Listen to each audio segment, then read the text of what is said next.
حضرت سعید خدری رضی اللہ تعالی عنہ سے روایت ہے، قال رسول اللہ صلی اللہ تعالی علیہ وسلم انا سید ولد آدم یوم القیامہ۔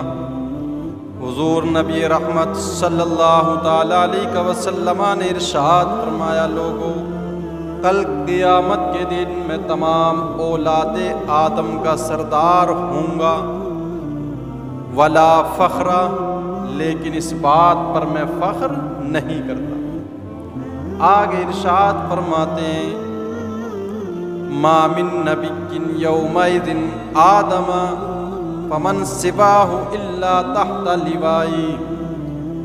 آدم سے لے کر عیسیٰ تک جتنے نبی ہیں وہ سب کے سب میرے جھنڈے کے سائے تلے ہوں گے، ولا فخر، لیکن میں اس بات پر بھی فخر نہیں کرتا۔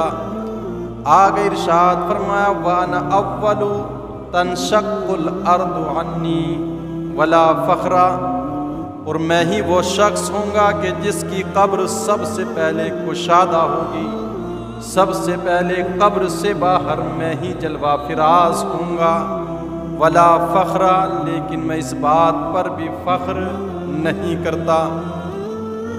تو حضور نے فرمایا، میں ان تمام باتوں پر فخر نہیں کرتا، لیکن میں آپ کی اس بات پر صرف ایک نقطے پر توجہ چاہتا ہوں جو حضور نے ارشاد فرمایا میں فخر نہیں کرتا، جس کو ملا علی قاری نے اس حدیث پاک کی تشریح میں بیان فرمایا۔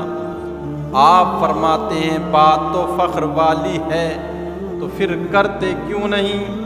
آپ بھی بتائیں بات فخر کی ہے کہ نہیں؟ ابو البشر، انسانیت کا نقطۂ آغاز، مسجود الملائکہ، حضرت آدم جھنڈے کے سائے تلے کھڑے ہوں تو بات فخر کی ہے کہ نہیں؟ لیکن حضور کہتے میں فخر نہیں کرتا۔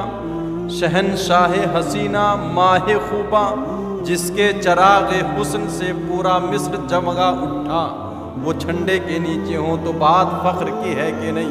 لیکن حضور فرماتے میں فخر نہیں کرتا۔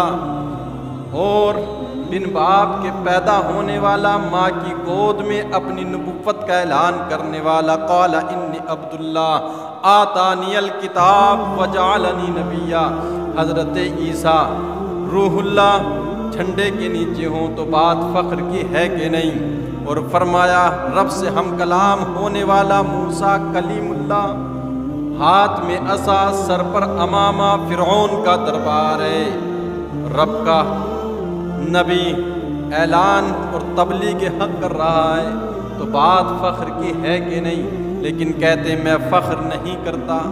تمام کے تمام نبی جھنڈے کے سائے تلے ہوں، حضور فرماتے میں فخر نہیں کرتا۔ اچھا بات تو فخر والی تھی تو کرتے کیوں نہیں؟ تو حضرت ملا علی قاری نے جو جواب ارشاد فرمایا ہے آپ سنیں گے تو آپ کے بھی سینے میں ٹھنڈ پڑ جائے گی، اس لیے کہ حضور کا ذکر ہو اور پھر سینے میں ٹھنڈ نہ پڑے، ایسا تو ہو ہی نہیں سکتا۔ مومن ہوتا ہی وہ ہے کہ جب حضور کا ذکر ہو تو اس کے دل و دماغ کو سکون ملتا ہے، حضور کی عظمتوں کا بیان ہو اور پھر دل کو ٹھنڈ نہ ملے۔